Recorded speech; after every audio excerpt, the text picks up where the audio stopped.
So I think you can start, Ify, Mariana. Yes. Of course. Well, I will welcome you all, to those who have joined already. But while we wait for some additional participants to join us, I would like to introduce myself and the rest of my colleagues. So my name is Ifigenia Stoilova, working for the Interoperable Europe Academy, and I'm together here with my colleague Mariana and Bernard, with whom we are working on the academy. And today we're bringing to you um, the last of our learning sessions on GovTech. So first, just to share with you some updates and key information about the Academy in case you're not familiar with it already.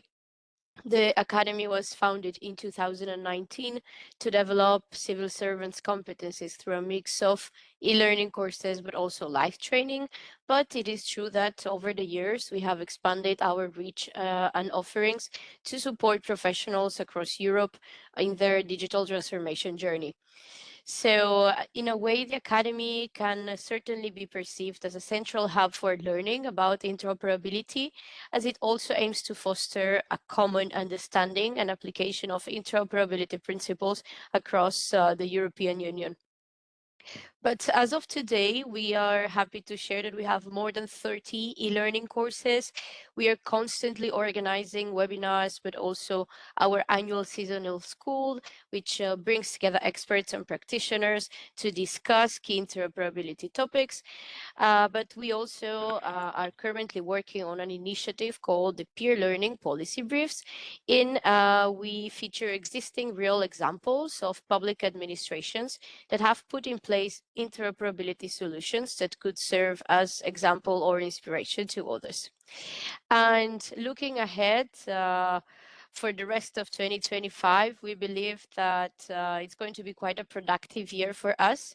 So here on this slide, you can see that we are aiming to publish more e-learning courses, create learning paths, but also translate some of our courses, because we believe that every single one of our learners should have the ease to, for instance, take a course on their mother tongue.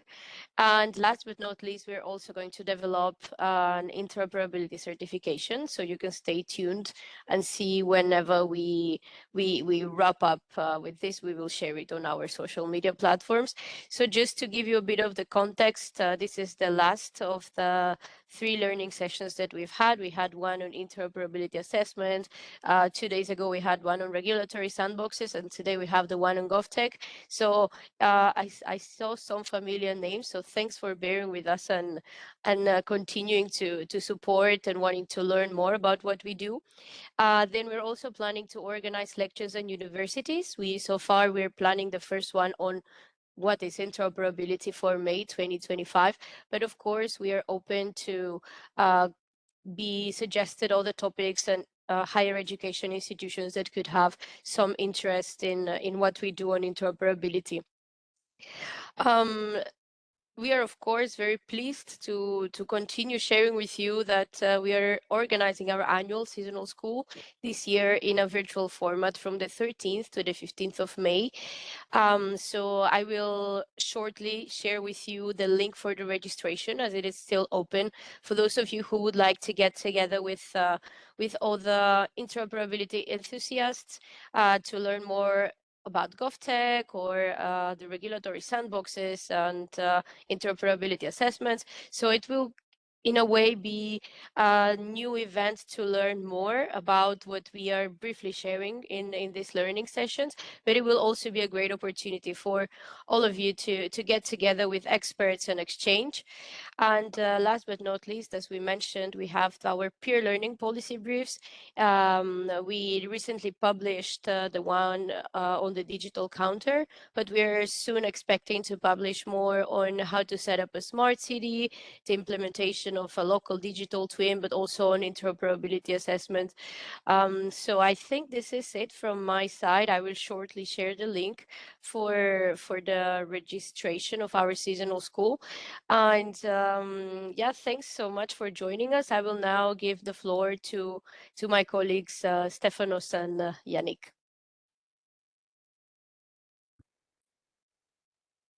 Thank you. Thanks a lot, Ifi. Thanks a lot, Bernardo and Mariana, for hosting us today. And welcome everyone for this third session of the Academy. It's on GovTech. And it's divided, let's say, in three parts. And the first part, I will briefly make the connection between GovTech and the Interoperable Europe Act. And then my colleague Yannick will take over presenting a case, an example, let's say, from Germany on GovTech. And we will close with some final, let's say, not remarks, but more like triggering element for discussion also on influencing factors on GovTech. So how companies and public administrations, they have barriers or they are influenced when it comes to implementing a GovTech solution.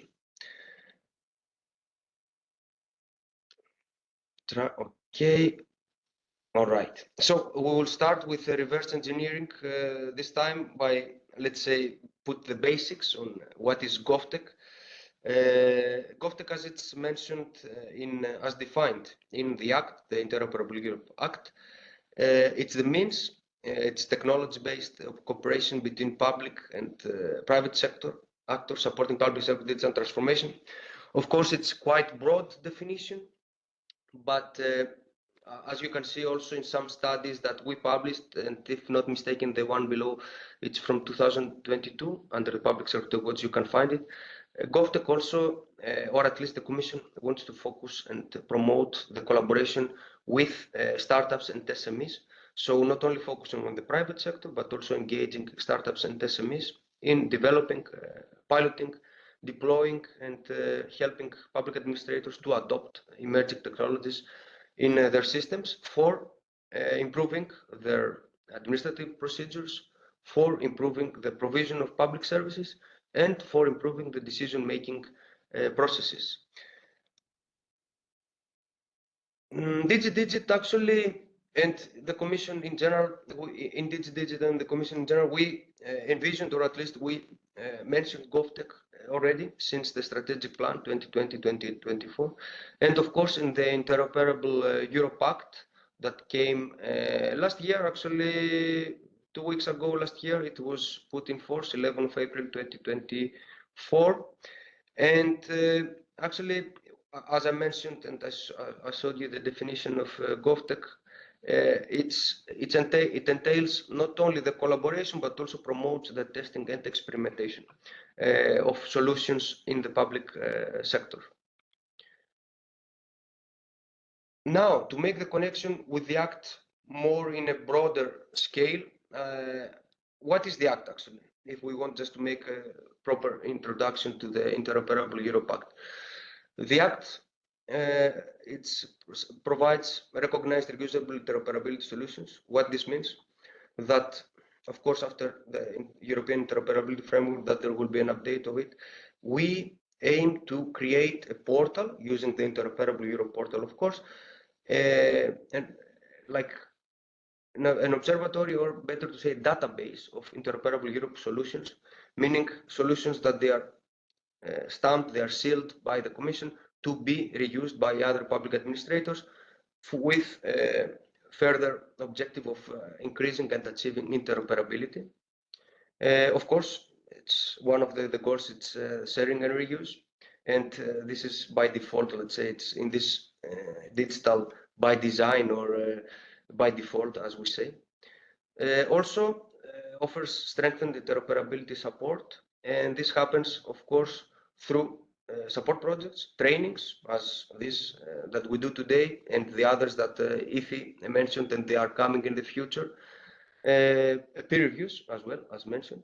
And of course, GovTech is one of the big parts when we support interoperability. So bringing innovation and technology for enhancing interoperability with also the use of regulatory sandboxes, which is also envisioned in the Act. And when we say interoperability regulatory sandboxes, is that we offer, as in the portal, we will offer the means, or at least the portal, to help member states and public administrations to set up and establish sandboxes for testing against the regulation such solutions on interoperability. Also offer structured and co-owner-owned EU cooperation. This is very important, and what it means actually it's the participation of member states through, for example, the board that we have participation of all member states on taking decisions and setting the Interoperable Europe agenda. Next meeting of the board takes place on the 20th of May, if not totally mistaken, in Poland. And there will be discussions again on the agenda and further update on the actions so far of our unit, and of course on implementing the Interoperable Europe Act. Last but not least, provides digital ready policymaking and interoperability by default means. And this is very important, even though it's the last piece of the cake here, because we, of course, respecting the competencies of the EU and member states, we provide mandatory interoperability assessment for actually improving and giving the means and leverage public administrators to improve interoperability by making this self-assessment of their products. Here it's a structure that actually on the top we have the trustworthiness and human centricity when it comes to GovTech activities. So having this in mind, putting at the center the user, so not only providing a service just to provide the service, but also before doing so, we here we take on board the comments and the needs of users. Having this as on the top of our ceiling, as a ceiling, we have three pillars that I prefer to present, let's say, the initiatives that we run under GovTech. So these three pillars are the knowledge sharing, the policy guidance, and the experimentation. And when we say knowledge sharing is, let's say in general, more like to provide resources to share knowledge in a way that people that have access and visibility to what's going on around GovTech. So it could be from use cases on public administrations to SMEs that they are a GovTech actor, or they work in this ecosystem of GovTech. Policy guidance entails mainly recommendations through studies, and experimentation, of course, it's the means that also it was mentioned before, that we give the opportunity for public administrations to test before invest, to test new technologies by bringing together different actors and forming different consortiums, or establishing synergies with public administrations and with the involvement of the private sector. I forgot to mention that, okay, for your ease, we noted down how many slides we have, so you don't have to count on our minutes to see when it's done. And I just want to welcome any questions that you have. You can post them in the chat. And at the end, we will have, I hope, like 20 minutes to discuss further these questions or other questions that you can take the floor and address them. And here it's the GovTech ecosystem as we see it in correlation with the Interoperable Europe Act. So as you can see at the right part, the Interoperable Europe Act mentions specifically in different articles GovTech and regulatory sandboxes. So there is one relation, and it's GovTech, as I mentioned, it's a very important enabler for achieving interoperability in the public administrators. So one of the initiatives that we have, and I mentioned, I think it's public sector tech goods, which lies under the two first pillars, knowledge sharing and policy guidance. Under this observatory, we already have more than 1,800 cases with 1,300, I think, on AI specifically, from public administrators all around Europe, including also countries outside the EU member states. And this observatory actually gives the opportunity to public administrators to increase their visibility on what they are doing, and to SMEs and startups to have a look and check what is there, and also to engage, to give them the opportunity to engage with these public administrators, either to further scale up solutions or to offer similar or different solutions. Also under the public sector tech goods, we have different studies. This goes under the second pillar, the policy guidance, like competencies and governance models on AI, the use of AI, influencing factors of AI when it comes to the managerial level. So how how managers they perceive AI and how we can help them, or at least we set a framework of the needs to help public administrators adopt AI and other emerging solutions in their public services. The second initiative is the GovTech Connect, which is an initiative that was formerly owned by another directorate in the European Commission, DG Connect, but now it's under our umbrella, so we fill in the gap, or at least the whole series of the ecosystem as it's presented now. So GovTech Connect is the other side of the coin of the public sector tech goods. So for me, at least, I see it like same project, but from different angles, in a way that public sector tech goods mainly presents and visualizes the cases from the public administration's side, and then GovTech Connect is the other side, meaning that we identify different initiatives that they might come either from public sources or they come from the private sector, like accelerators, innovation hubs, incubators, and others. And also, what is important is that we recently also published a list of more than 1,000 SMEs and startups that they are working on and in the GovTech ecosystem. So they are GovTech companies that they produced, they worked with public administrators to provide and share with them for adoption emerging technology solutions. Also, under the GovTech Connect, we run studies that, okay, now in this point it will be one study actually that will come up, I think in 1 hour and 1 year and something, some months, that we will actually landscape, we will analyze the GovTech market in Europe. Already online there is a study on the market of GovTech that I think it was published. The midterm study was published 1 year ago, and if not mistaken, it's not there still, the last report that actually includes all reports until the end of 2024, but it will be soon there if it's not. And last but not least, before I give the floor to my colleague Yannick, the GovTech for All Incubator is the initiative that actually supports or covers the third pillar, the experimentation, among others. Sorry, I cannot. All right, among others, because the GovTech for All Incubator, apart from being a testing vehicle, because we already are in the first phase of a 4 years project that is ending in June. So we initiated the project 2023 with a co-funding mechanism, meaning half money is paid by the Commission, half money by digital agencies, of 3 million for now.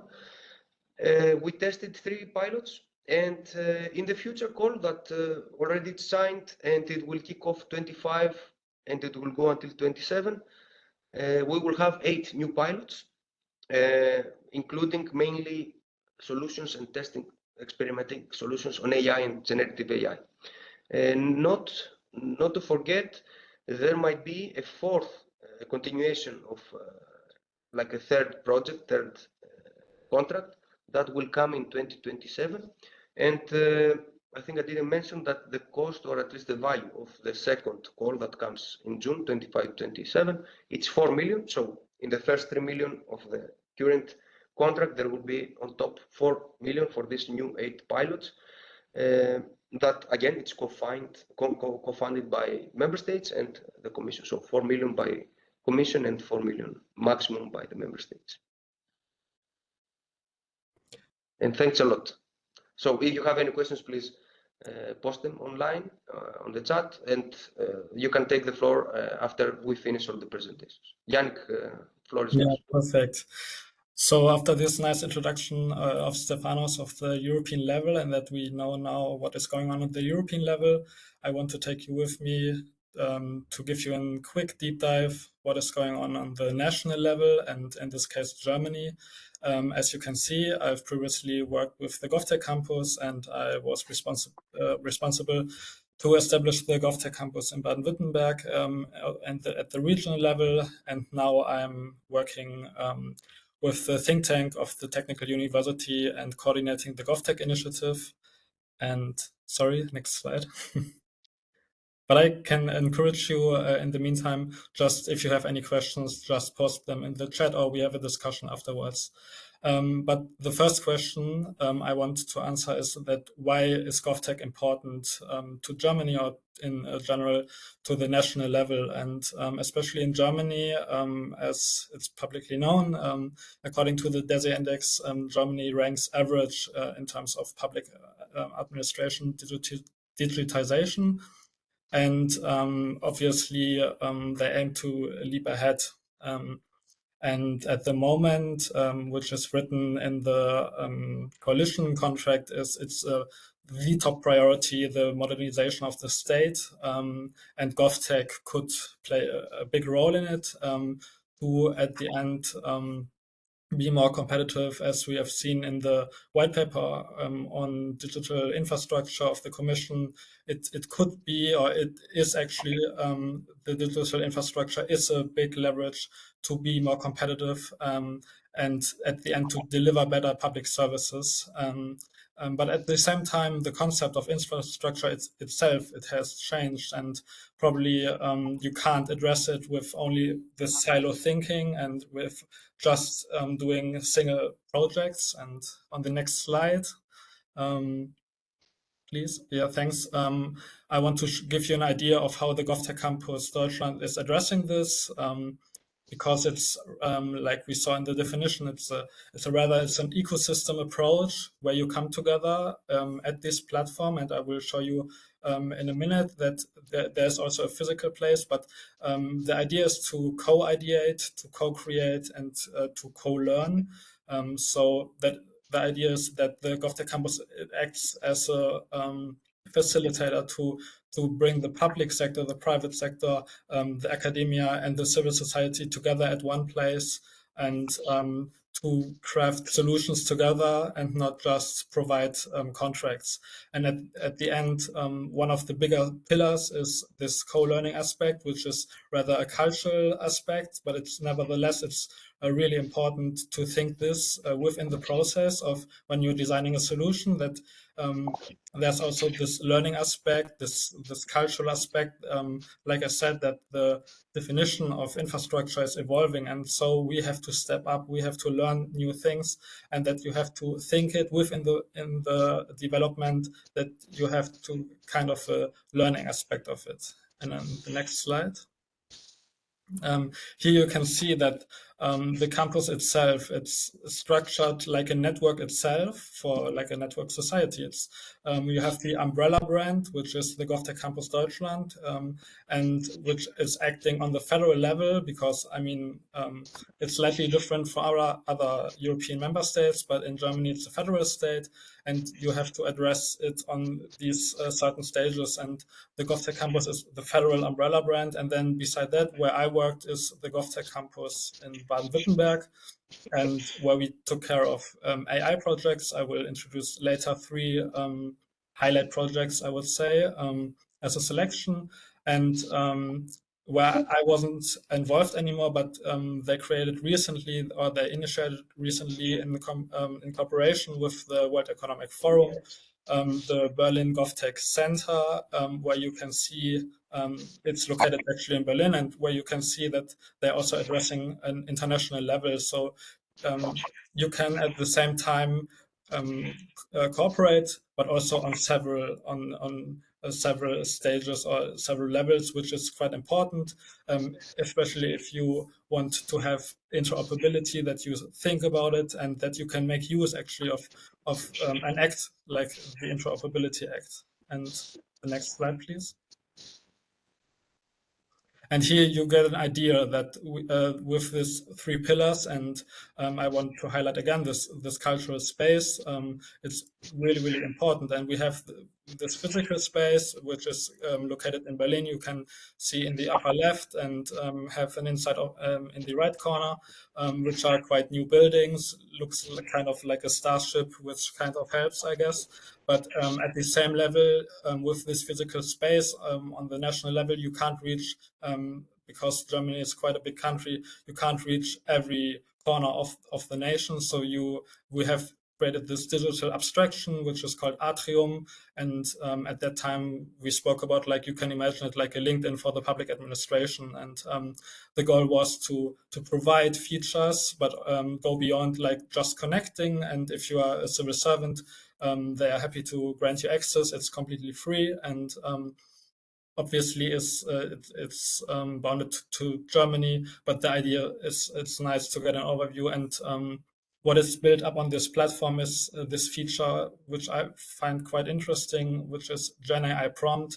And the idea behind it, just an example for one feature, is that you have a coherent front end, and you can, through this front end, you can choose which generative AI model you want to use, and then you can play around. And it's designed that it's privacy conform, and that you don't have to use external sources, because as we know, we don't live in a bubble. Everyone uses ChatGPT or something, but here, as a member of Atrium, you can just play around with it, and it's even privacy conform. And the last space I want to highlight again, it's like the cultural space. And we did like hackathons, we did events to keep the ecosystem connected, and to connect in not only in it at the physical space you see here at the right corner, down right corner, also on the Atrium, in the Atrium space online. We had, for example, the CIO round, which was once a month.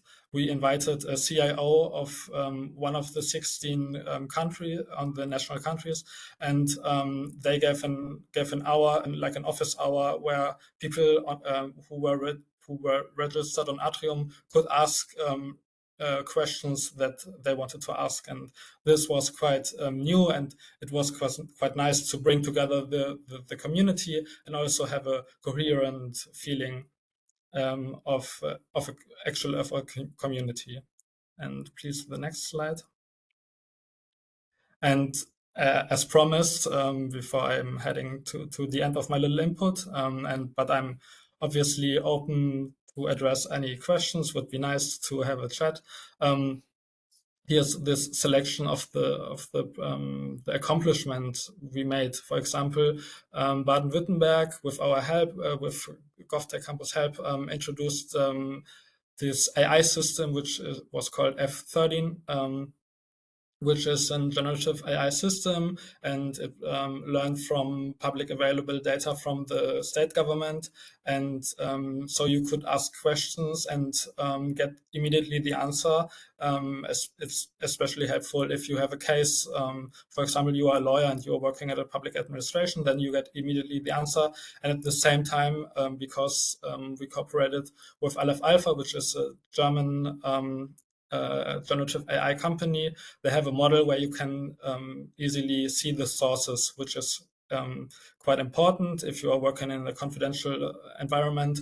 And obviously it's in a beta phase, so you have to double check it, but it was nice to do this first step, to be innovative, to be the front runner as Baden-Württemberg, to introduce something like this, that you don't have to rely on external sources, and you have something in-house. And we were happy to help with that. And also in the public administration in Germany, you have lots of hours are going to writing memos, and circle the memos within the public administration, and they have to be in a certain structure. And this is something where F13 also helps at the moment, that you just have to type in your meeting minutes, for example, and then it creates the structure and creates the memo, and you have just to double check. And this is a big time saver. And the second project it's called Medicus, where the GovTech Campus helps to create, and it's till now it's still in development, but in a very late phase, so you can expect it to be released soon. It's a cloud-based platform which connects university, hospitals, clinics, and so on, where you have a data infrastructure for the health sector, which is quite important, and it's kind of a big time saver as well. And the third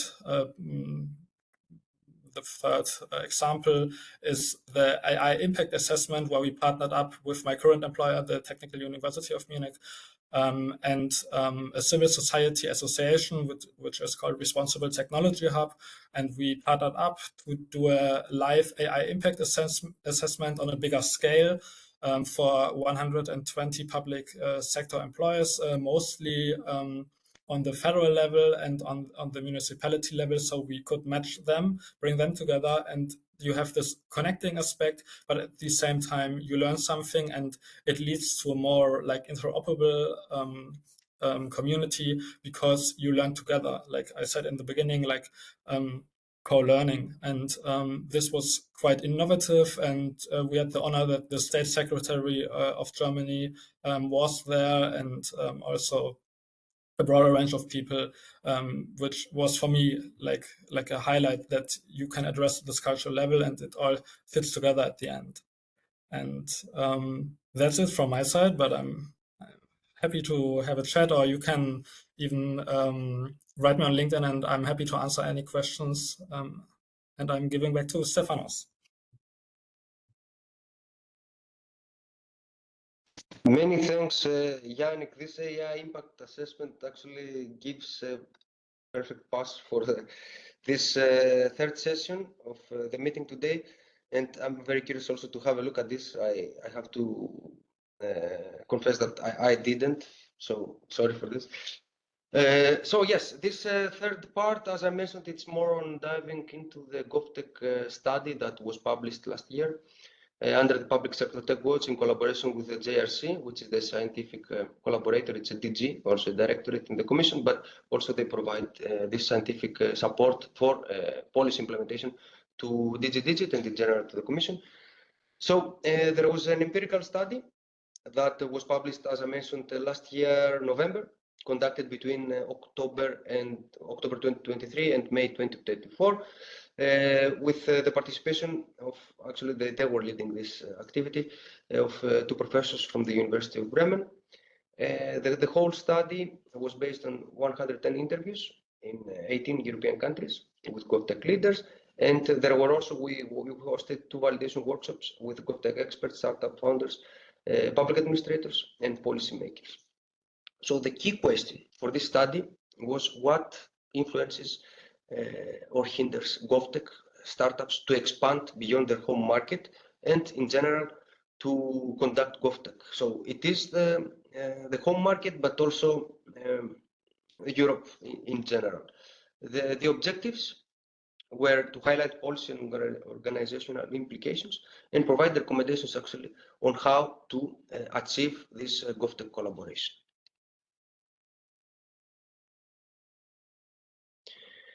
So I will be very brief, having seen the time that is left. So because I just want to have more time for discussion.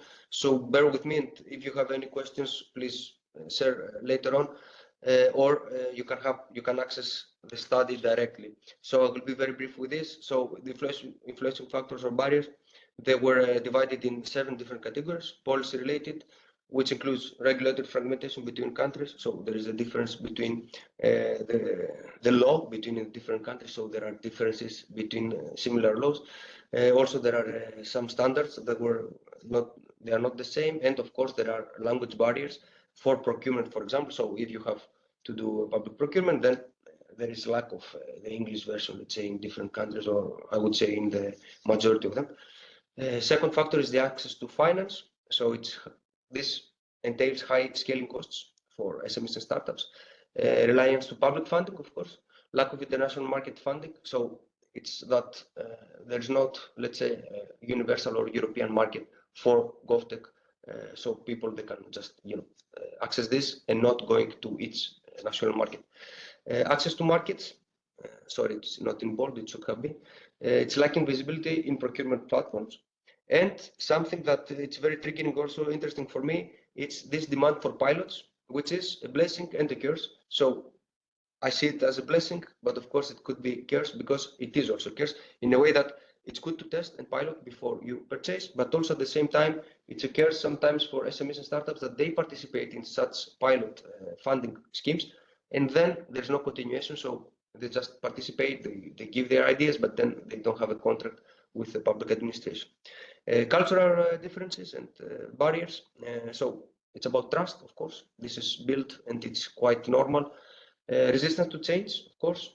Language restrictions to European providers in some local regional procurements. This means that there are practical examples, and I followed some of them, that the providers, they tend to prefer the local providers instead of going international. And sometimes there are the cases that even they request from some local providers to copycat solutions that they found in another country, to take it and buy it internally. But this has also to do not only with the culture, but also with some legislation and some obstacles that they are put through the national legislative measures. Then we have supporting structures that are missing, what we found here. So it's the absence of platforms to guide companies, legal, financially, and for networking. And this is something that we are trying to do through our activities. Human capital is something that it's quite important, and of course, we try to tackle it also at European level, as you can see through the academy and the lessons and the different sessions that we provide. So there is lack of IT trainings and, of course, IT experts hiring process. And not to forget, it's how to maintain talent in organizations.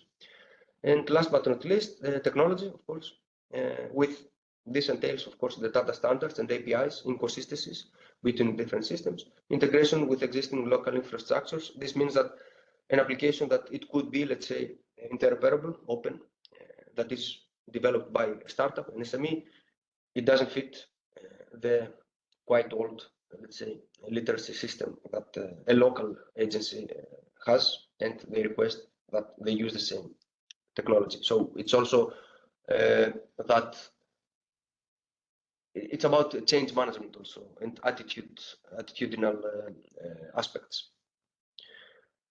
So some recommendations that I think they were kind of normally extracted out of my reasoning, I think, when I was describing the obstacles. First of all, harmonize the regulations and repository for different procurement clauses and different and access to procurement around Europe. So having an English, let's say, menu of different procurements around Europe that will ease the life of startups and SMEs to participate in such competitions.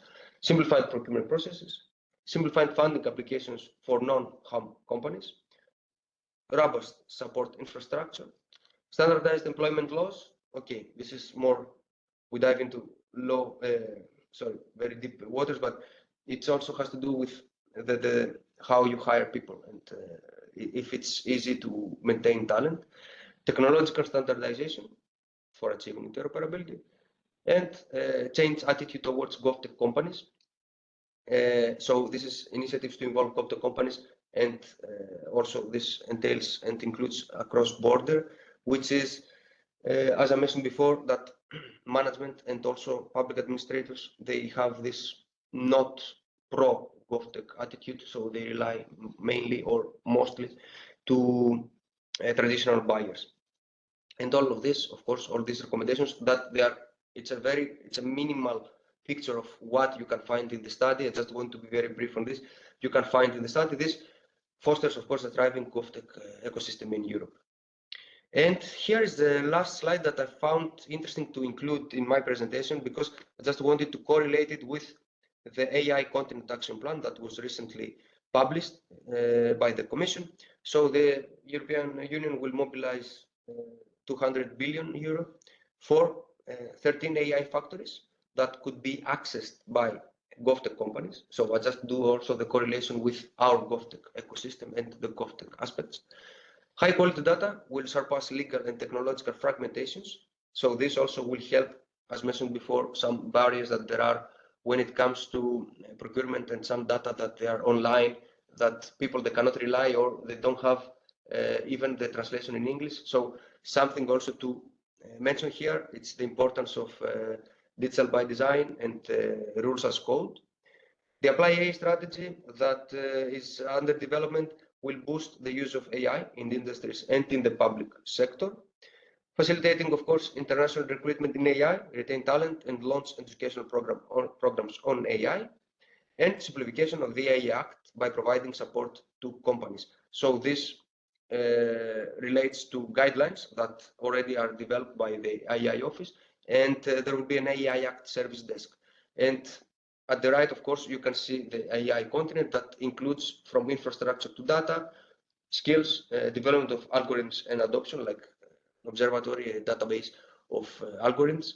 And as we mentioned many times today in the presentation, regulatory simplification, meaning different fragmentation to be deleted or to just move forward without having such obstacles. And with this, I would like to close the presentation. So we give the floor to you. I have to confess that I didn't have a look at the chat for some time now. But please feel free to take the floor, raise your hand, and then we will go through the questions.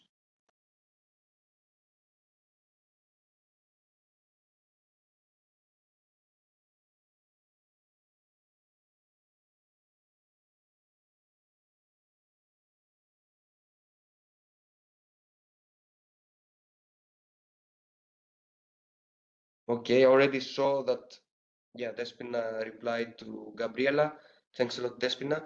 And if I just want to trigger the discussion because I don't see some hands up, maybe you can already, I don't know, think to share with us like experiences that you have when collaborating with public administrations or private companies or vice versa, depends where from you come.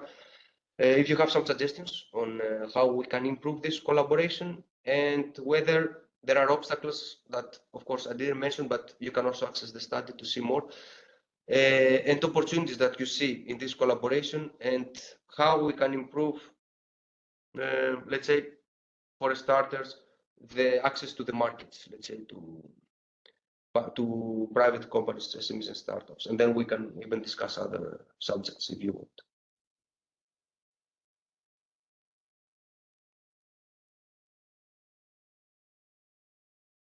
Yes, Marta, the link I can share now. It was also accessible through the QR code, but I can share in a second.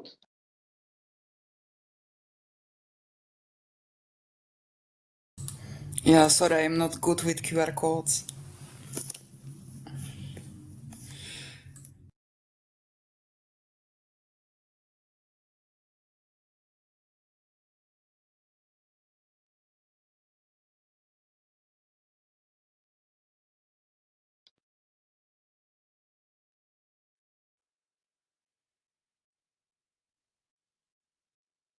May I suggest, I don't know, Yannick, if you want maybe to elaborate. Thank you. No worries, Marta. Since we don't have input or questions, if you can elaborate maybe, because at least for my curiosity, at least on the third case with the AI assessment tool. Yeah, sure. What are the findings? I mean, what you found challenging, etc. Yeah, sure. Actually, we used a canvas on Miro and we had like 3 rooms. We started in one room altogether, and then we had, like, you can imagine in Zoom or something, you have breakout rooms, and then we used these rooms to discuss certain ideas or certain thesis. And what we found is that it actually helped to have several people from several entities and levels, that you have very high level people, for example, someone from the federal level who is a state secretary has other problems or other needs for their institution than someone who is working in a municipality. And then what was quite interesting to see that we haven't thought of before is that you have people who are working in a technical environment, and you are people who are leaning more to a like policy environment, and to align those people that wasn't easy to find a common ground. And but nevertheless, we managed, because some people wanted to deep dive into the more technical field, even like on a statistical level, and we weren't prepared for this. And then other people, when we tried to address the technical field, then they tried, then the other people kind of zoned out, and so it wasn't easy in the beginning. But then over the time, we found this modus operandi where we matched the technical people in one room, and then we matched the policy people, and then afterwards we mixed it, and that was quite interesting.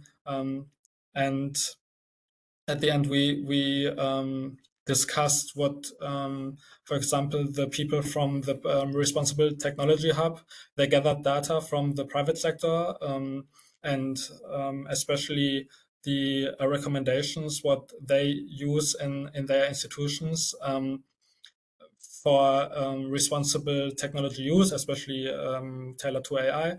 And then we discussed it, and then we found out that there are certain or there are some similarities, but also obviously there are some who are more relevant for the public sector, and especially when it comes to this privacy issues. That obviously the public sector is more that the public sector is in this case more risk averse, but nevertheless the people in the institutions, they're keen to play with these tools, and they want to use these tools. And that was the reason actually we built this generative AI feature on Atrium that we discovered at this meeting, that people they're keen to use it. And then if we would forbid it in the public administration, they would do it anyway somehow on their personal phones or something. And then we thought, okay, then we have to craft this other system that they can use, and it's at the same time it has to be privacy conform, and then we would have the perfect case for them. And then we did it, and then first we created, like we had this community of this 120 people, and then they could use this tool, which was quite nice. That so this was kind of a wrap up of all this.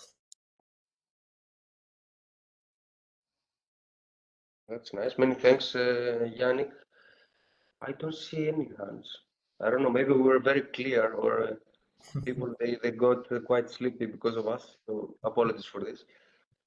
But yeah, feel free to take the floor. Anyway.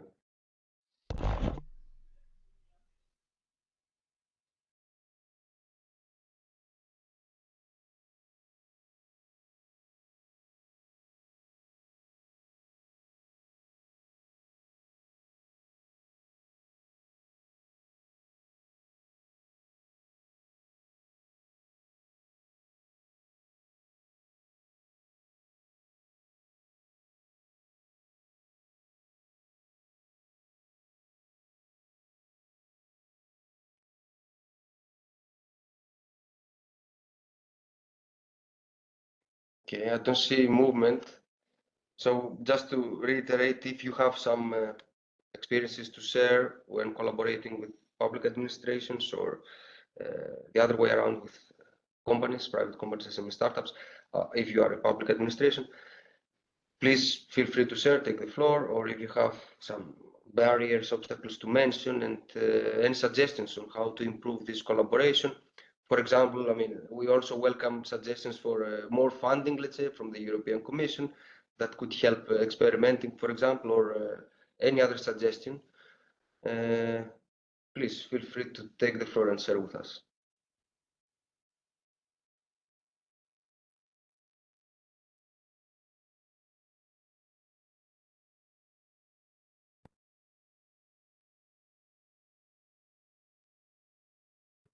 And maybe for me, what would be interesting to hear, or maybe we can open a discussion that which aspect actually are the most relevant to people in GovTech, because so many people, especially in the literature, but also in the practice, are focusing on the procurement aspect. But as I highlighted a lot, is also this cultural dimension that we are shifting now from this infrastructure definition to a more ecosystem approach. And there I would be interested to hear some experiences and how people would see it. Maybe we can open the discussion for that if someone is interested to discuss it.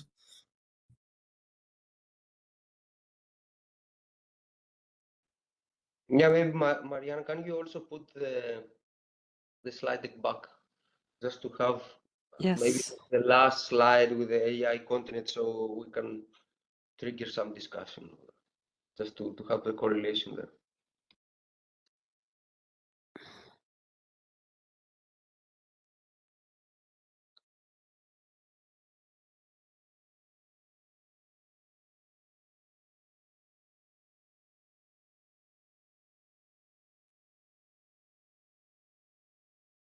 Just to emphasize, yeah, and the fact that, yeah, as Yannick mentioned, okay, from infrastructure we move to cloud and sharing and interoperability and interconnection of services.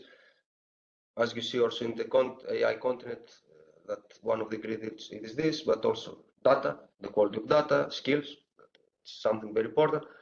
Development of algorithms and adoption, okay, it's not something that we have in mind, but it's something similar that we have under the Interoperable Europe Act as development and maintenance of interoperability solutions, interoperable Europe solutions, which also include GovTech, could include GovTech solutions, and these are actually our goal through the work that we do to be able to identify, develop, identify, and promote GovTech solutions that they can be promoted to interoperable Europe solutions. And of course, the regulatory simplification that it's plays a big role, let's say, in the GovTech ecosystem when it comes to the across-border dimension with simplification of different national regulations and mainly, let's say, translation or at least alignment with the English language so it can be accessible to everyone.